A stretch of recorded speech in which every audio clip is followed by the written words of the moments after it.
if we were to judge this fight purely on trash talk and banter, then it's a no contest. Amir Khan wins hands down because he absolutely destroys Kell Brook in any type of verbal altercation. And we saw that again here at the press conference. Sky, being the wet wipes and purveyors of fake virtue they are, decided to pull the press conference about halfway through because it got too spicy for them. Thankfully, Top Rank were also streaming it on their YouTube channel, and anybody in the UK with a VPN would have been able to head over there and watch it in all its glory. And it was hilarious. Amir Khan once again getting the better of the verbals, and Khan is even better in a verbal exchange with Brook when there's a crowd to play to. He's able to get the crowd laughing at his jokes at Kell Brook's expense, and you can see that Brook is frustrated by that. With that being said, it's not going to mean anything if they get in the ring and Brook chins Khan. Nobody's going to worry about who won the verbal exchanges in the pre-fight build-up, right? But for whatever it's worth, Amir Khan once again gets the better of Kell Brook here. He was making inferences about Kell Brook's, let's just say, lifestyle outside the ring, his personal life, and Brook walked into it, to be fair, by saying that he'd shared a room with Amir Khan back in the days when they were amateurs, and Khan was like, whoa, whoa, whoa, whoa, whoa. Don't be saying that you shared a room with me. That don't sound right, especially after some of the things I've heard.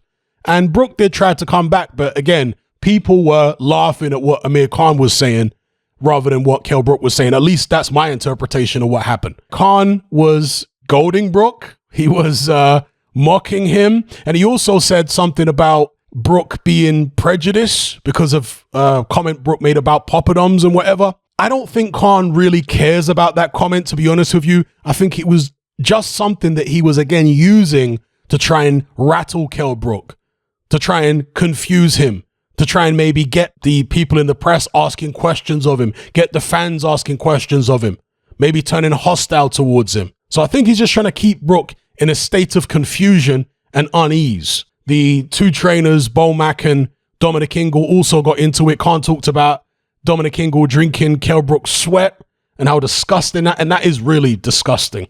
But in an interview, I think it was with IFL, Dominic Ingle basically left it ambiguous and inferred that he may not have actually done it and that he may have switched out the cups or whatever the case may be. That's what he inferred. But even if that's actually what you did, why would you want people thinking that you drank the guy? This is a very weird and disgusting thing. And Khan suggested that Dominic Ingle might drink other Kell Brook bodily fluids after this. Khan's having an absolute field day with a troll, and he's loving it. Absolutely. And by the way, shout out to the guy in one of my previous videos who who actually pointed out the fact that it wasn't DJ Luck and MC Neat that did the song Loving It, Loving It, Loving It. That was actually DJ Pied Piper. Hey, it all blends into one when it comes to garage for me. I did listen to garage, back in the days, in the, what was it, mid-late 90s when garage came about in early 2000s, but I was really more of a hip-hop guy and actually a grime guy afterwards. So garage, I don't care about garage. Listen to this, it don't sound like garage. Who told you that I make Anyway, let's not get into Wiley lyrics here. So, yeah, shout out to that guy for the do you really like it correction. That was actually DJ Pied Piper. Anyway, moving back on to the boxing. Is any of this stuff going to matter in the fight? Sometimes it can, but when you've got two veterans like this, it normally doesn't. All the pre-fight stuff. The only difference we have here, the only thing that might make a difference here is the fact that Kell Brook has been chasing this Amir Khan fight for years. You see, normally when you get two veterans fighting each other, it's not normally this big grudge match. Whereas with Kell Brook, he really doesn't like Amir Khan. Like, Khan has said personal things about him. He's tried to humiliate him publicly, and he's continuing to do it, even at this final press conference. Will that make a difference to Kell Brook's performance in the ring? We shall see. Now, as far as the trainers, you got Bomac and Dominic Ingle. Personally, I prefer Kell Brook's setup with Dominic Ingle from a training perspective because Dominic Ingle knows him, and when you're going into a fight like this against an opponent that you've studied for years, why not be with a tried and tested trainer, somebody you've been with a long time, somebody who knows you inside and out? Whereas Amir Khan, he's with a guy that doesn't really know him.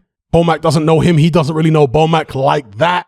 But then again, Khan's always been a guy to do things his own way. He's had several different trainers in his career. He was with Oliver Harrison early on. Then he switched to Freddie Roach. Then he was with Virgil Hunter. He also spent a little bit of time with Joe Goosen. And now he's with Bomac. So I don't know. Maybe it'll work out for Khan. We'll find out soon enough. Let me know what you guys think in the comments below. Did you enjoy the press conference like I did? Did you, like me, think that Khan got the better of it again?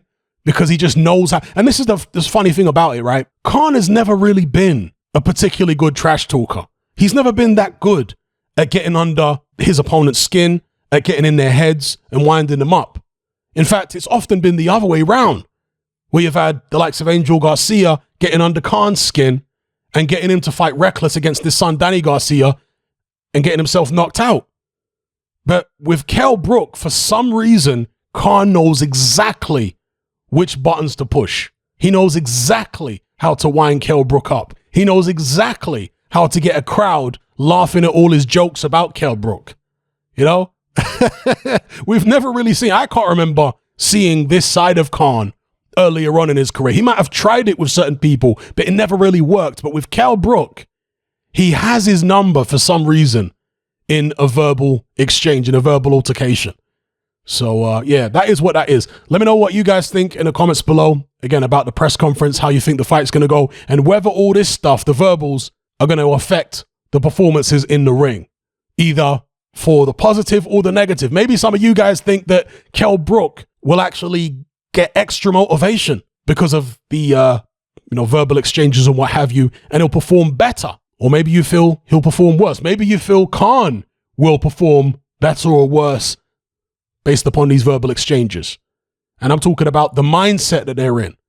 Because some people might look at Khan and say, well, if he's relying so much on winning these verbal exchanges, then perhaps he thinks he needs to. Perhaps he thinks he needs a mental edge over Kell Brook because he doesn't feel fully confident in terms of his fighting ability against Brook. Maybe he feels like he needs Brook to be off his game, coming out reckless, making mistakes in order to beat him. Or maybe you could look at it another way and say that, well, Khan looks so relaxed. He's so happy and, full of jokes and banter that it shows that he's in a great place mentally. So let me know, that whatever the case is, in the comments below, how you feel about this fight and how you perceive the mood of both fighters going in. Come and join me on Patreon and access my weekly no-holds-barred, censorship-free podcast where we lift the lid on a wide range of controversial topics. It's not mainstream friendly, it's not politically correct, but that's the whole point. We dare to stand as a beacon of reason against an army of insanity. Just head on over to my Patreon page and select the tier called Hatman Hot Topics. You'll gain access to a minimum of 2 hours of exclusive content every single week, including podcasts, videos, interviews, live stream Q&A sessions, as well as my popular Confessions of a Nightclub Bouncer series. Not to mention a vast back catalog of hundreds of hours of previous episodes. You can listen via the Patreon app with the option to download in high quality MP3. We've also got a Discord server where you can come and chat and hang out with myself and other members. There's no contract, no commitment, and you can cancel at any time. So come and join our community of free and critical thinkers by signing up with me here on Patreon today.